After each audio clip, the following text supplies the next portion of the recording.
They tried to sabotage my career, without realizing I was the one signing their paychecks. Stick around, because what started as betrayal turned into the ultimate power move. And if you're into stories of quiet revenge and unstoppable success, hit that subscribe button. Money doesn't buy peace, but it can buy the kind of revenge that makes silence golden. I learned that 3 weeks ago, when my own family tried to sabotage my career, not knowing they were aiming at the CEO of their own employer. I'm Evelyn, though most of the corporate world knows me as Aylin, deliberately vague. Officially, I'm the Chief Innovation Officer at Skyvera Labs, a climate tech firm based in Austin, Texas. What my family didn't know?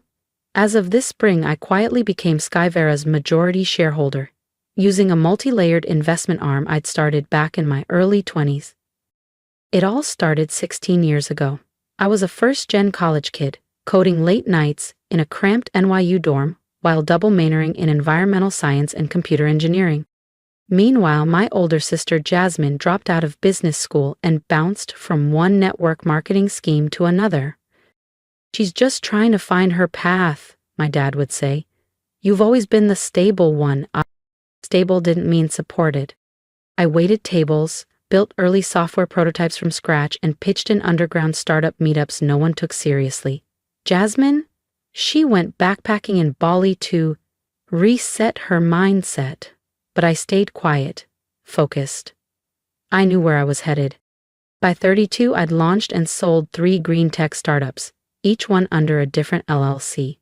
I stayed off the radar, filtered earnings through trusts, and built Skyvera from the shadows. Why all the secrecy? Because my family never believed in me, only in appearances. They called my work cute and bragged about Jasmine's new gig selling SaaS solutions she barely understood. So I let them think I was struggling, that I needed them. Let's just say, that illusion didn't last much longer. Meanwhile, I was executing my masterstroke, a stealth acquisition of Skyvera Labs, the company I'd quietly worked at for just over 14 months. The firm was undervalued, but loaded with untapped potential. Through a careful weave of holding companies, blind trusts, and offshore entities, I gained controlling interest without a single name linking back to me. So when the board promoted me to Chief Innovation Officer, they thought they were appointing a brilliant but obedient strategist. They had no idea they were handing the title to their new owner. Jasmine's reaction? Oh, it was delicious. "Wow, must be nice to catch a lucky break," she smirked at Sunday dinner. "Just don't let it go to your head. Running a company isn't like building little science apps in your apartment." Dad gave a tight smile. Mom, never missing a beat, added, "Maybe Jasmine can give you some pointers. She's led sales teams for 3 companies now." I nodded, sipping my tea. "I'll definitely consider it," I replied with a smile. What they didn't know? That acquisition agreement was already sitting in my encrypted home safe. But Jasmine couldn't stand being eclipsed. She'd spent years being the spotlight child, charismatic, confident, the one with the real job. I was the quiet one with too many degrees and too little visibility. At first, she just showed up at Skyvera for lunch with department heads, masking her visits as sisterly support.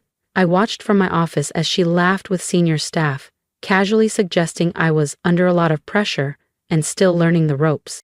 Then came the anonymous reports.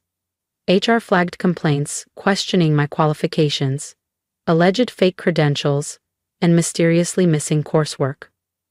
It was all fiction, easily dismissed, but the intent was loud and clear. "I'm only looking out for you," Jasmine purred when I confronted her. "You know how it is, these companies love promoting women fast, quotas and all." She leaned in as if sharing a secret. "I'd hate to see you fall apart in front of everyone." I let her keep going, curious just how far she'd push. That answer came yesterday, hand-delivered to the board.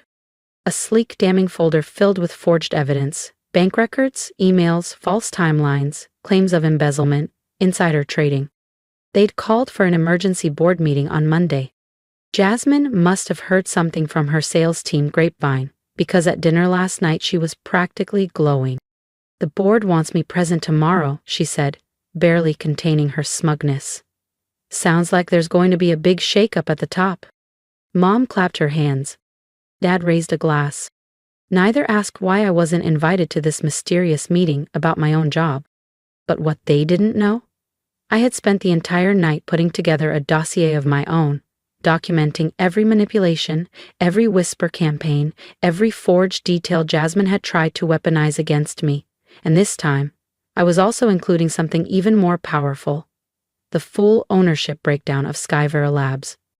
Tomorrow, they'd find out who actually runs the company.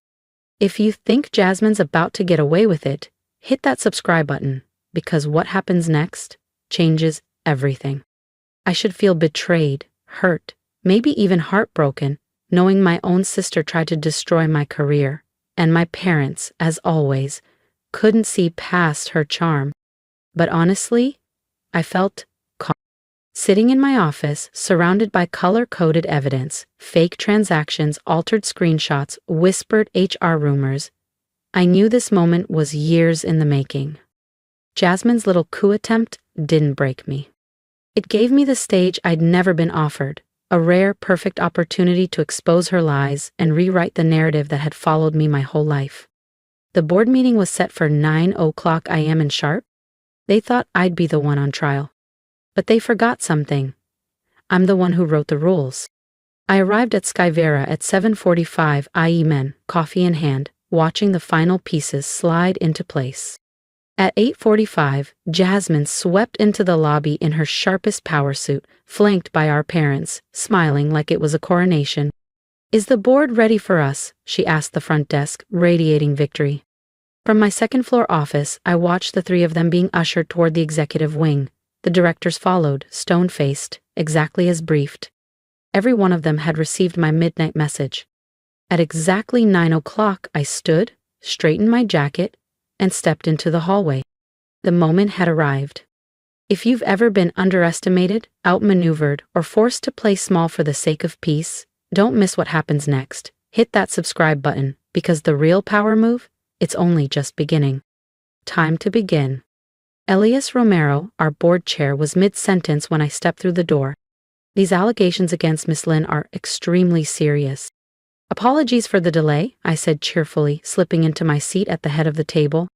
Jasmine's head snapped up, confusion cutting through her smug expression like static. "Ava, this is a closed session," she hissed. "You weren't invited." I clasped my hands and smiled. "Actually, I invited myself. You see, it's rather difficult to conduct a board meeting without the owner of the company, don't you think?" The silence was stunning.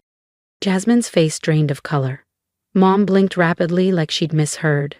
Dad froze, jaw clenched, as if trying to swallow a laugh that never came. "What are you even talking about?" Jasmine spat. "Skyvera's owned by shareholders." "It was," I said, turning to my assistant Mina, who stepped forward with a sleek leather portfolio in hand.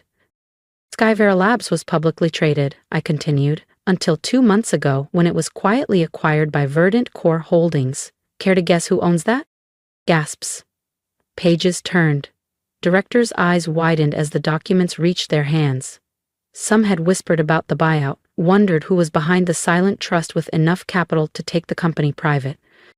Now they knew? "This is a joke," Jasmine stammered. "You couldn't possibly have pulled that off. You're just a coder? Just the quiet one? Yeah, I've heard it all before," I said with a practiced smile. "And you've said it enough times." I turned to Mina. "Would you mind?" She tapped her tablet.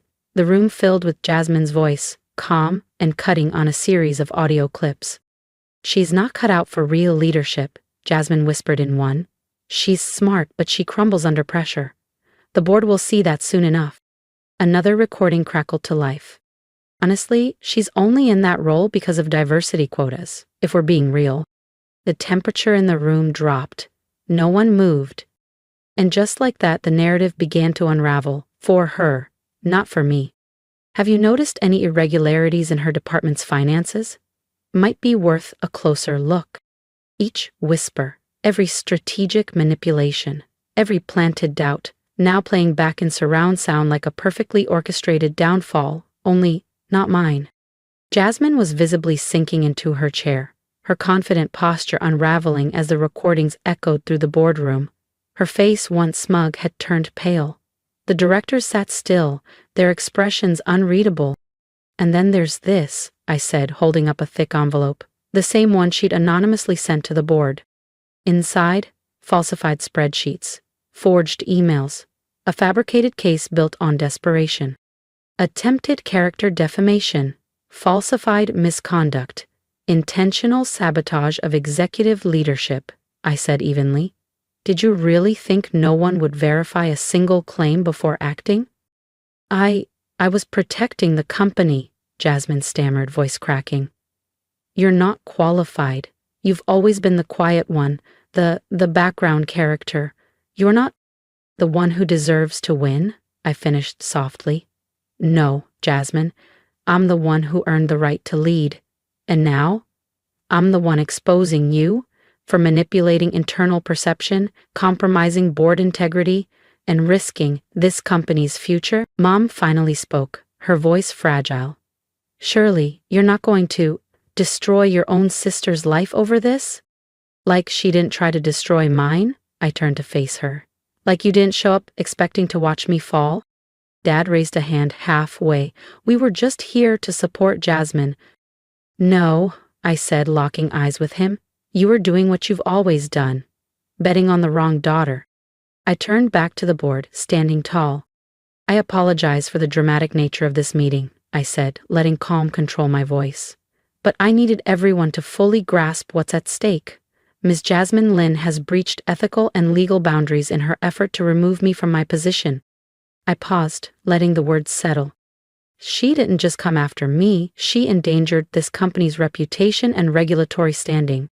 Elias Romero cleared his throat. "Miss Lin, what would you like the board to do?" I sat again, folding my hands neatly. "First, I request that the board formally dismiss all allegations against me, based on verified evidence and internal review. Second, I move for immediate disciplinary action against Miss Lin for misconduct. I also request that a formal letter be sent to Jasmine's employer," I said evenly, "detailing her misconduct, complete with audio files, fabricated evidence, and her attempts at corporate sabotage. Her actions should follow her professionally." "You can't," Jasmine gasped, her voice thin and shaking. "You'll destroy my career." "Like you tried to destroy mine?" I asked, voice calm, yet razor sharp. "The difference is I have proof, real documents, real recordings. You had forged spreadsheets and hope." I turned back to the board. "Finally, I request that Jasmine Lin and both of our parents be permanently banned from Skyvera Labs property. Any contact with staff or interference with company operations will result in immediate legal escalation." "Ava, please," Mom cried out, mascara streaking down her cheeks. "We're family." I gave a quiet, bitter laugh. "Family celebrates your wins. Family lifts you when you're low. Family doesn't try to erase your life's work out of jealousy." I slid one final folder across the polished conference table. "This," I said, "is the acquisition agreement for my first climate tech startup. I sold it for $50 million, 0 cents, when I was 27. The second? $180 million, 0 cents, 2 years later." I looked at Dad. "I could have bought that country club membership you always wanted. Could have paid for all those lavish vacations you handed Jasmine like gold stars. But I didn't." Aha.